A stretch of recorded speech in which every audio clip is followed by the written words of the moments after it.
Go Bridgeside.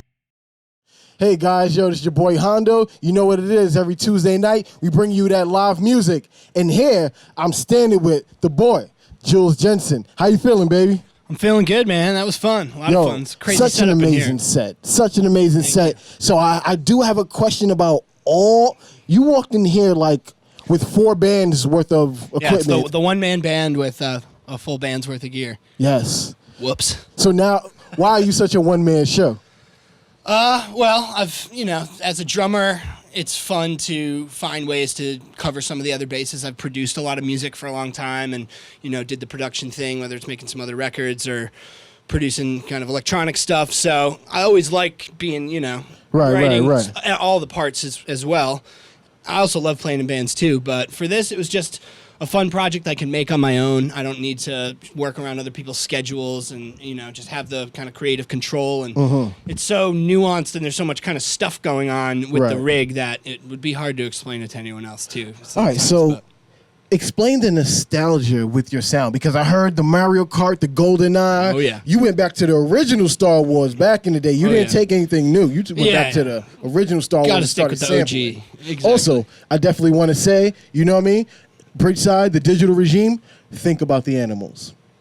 It's true. It's true. Just keep them in mind when you're using your straws. But that sound that you got and whatnot, how did you develop that? Where did it come from? Nostalgia is definitely a huge part of it for me, and it's just, finding things that are familiar to me from my past that inspired me. And when I kind of realize how big of an effect they've had on my, how big of an influence they had on me, it's always like, okay, I want to kind of make a tribute to that. So you're a huge fan of Mario Kart? Huge fan of Mario Kart, all those N64 games. I haven't played them in a little while, but definitely put in my time.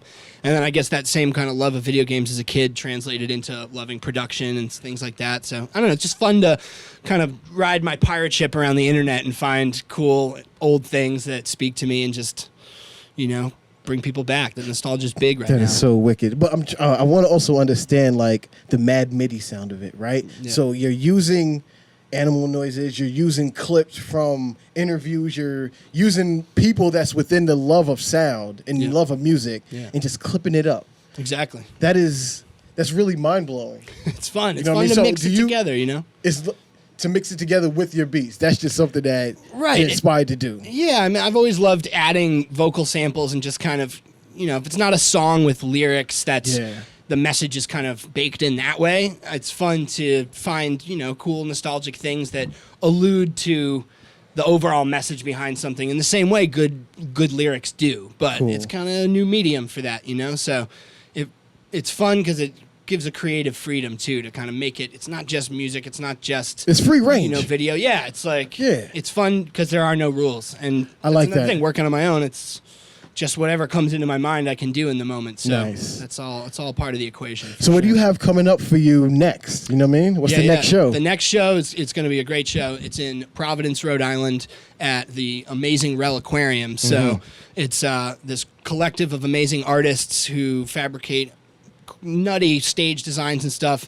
It's their space, and then it's hosted by my good buddies Le Special. So it's their 9th Le Spectacle. It's like their kind of Halloween, Sam Hain season vibe thing going on. Last year was amazing. It's a great lineup. It's got obviously Le Special, Mad Midi, Supercilious Live Band, excuse me, Essex, and my buddy Matt Carey. So it's a nice little lineup. It's a family affair. Yeah, it's going to be a great night. Everybody knows everybody. Sure to be crazy art there, and I'm also going to be making another brand new thing that's actually going to be kind of different from any other Mad Midi stuff I've done in the past. So it's I'm going to take advantage of the fact that it's in a space that is embellishes creativity and people are willing to get weird. Now, is that the Art Basel event that you're talking about? No, I'll be at Art Basel in December, but that's a non-Mad Midi project. I'm working on these sculptures with a sculptor.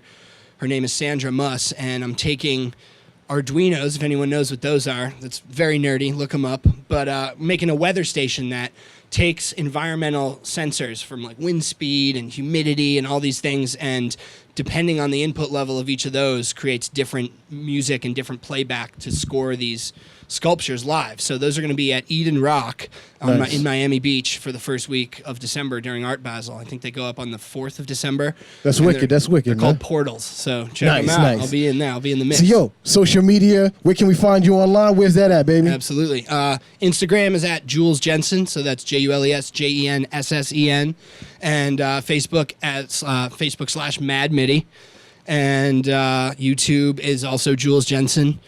And those are the kind of main three that I focus on right now. I feel like I probably should have a Twitter, but it's pretty toxic over there. So. Well, yeah. Listen, bro, I want to thank you for coming through. Yeah, of Jules course, Jenssen, Hondo. we definitely going to talk a little bit after this. Absolutely. Listen, ladies and gentlemen, this is your boy Hondo. Go Bridgeside.